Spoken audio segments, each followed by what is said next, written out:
শীতের ডিনারে গরম গরম ভেজ থুপ্পা খুব সহজেই বাড়িতে তৈরি করে ফেলুন। তার জন্য প্রথমে গ্যাসে কড়াই বসিয়ে দেব, তারপর তাতে পরিমাণ মতো জল দিয়ে দেব।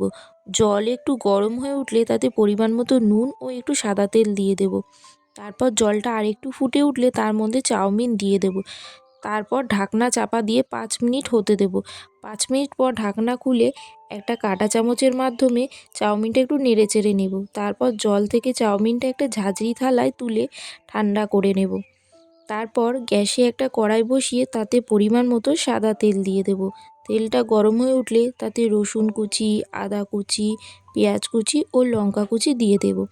তারপর সব কিছুকে ভালো করে ভাজা ভাজা করে নেব। তারপর তাতে টমেটো কুচিও দিয়ে দেব।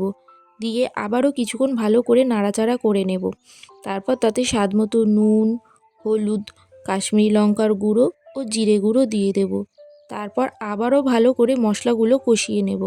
তারপর সব কিছু কষিয়ে নেওয়ার পর তার মধ্যে বাঁধাকপি কুচি, গাজর কুচি, ক্যাপসিকাম কুচি দিয়ে আবারও সব কিছু মশলার সাথে কষিয়ে নেব। তারপর স্যুপের জন্য পরিমাণ মতো জল দিয়ে দেব। জল দিয়ে 10 মিনিটের জন্য ঢাকা চাপা দিয়ে দেব।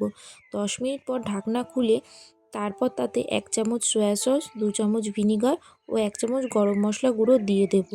তারপর একটা সার্ভিং বলে পরিমাণ মতো সিদ্ধ করে রাখা চাউমিন নিয়ে নেব এবং গরম গরম স্যুপটা দিয়ে দেব।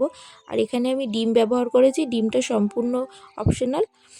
ডিমের পোস্টটা দিয়ে গরম গরম ভেজ থুপ্পা পরিবেশন করব।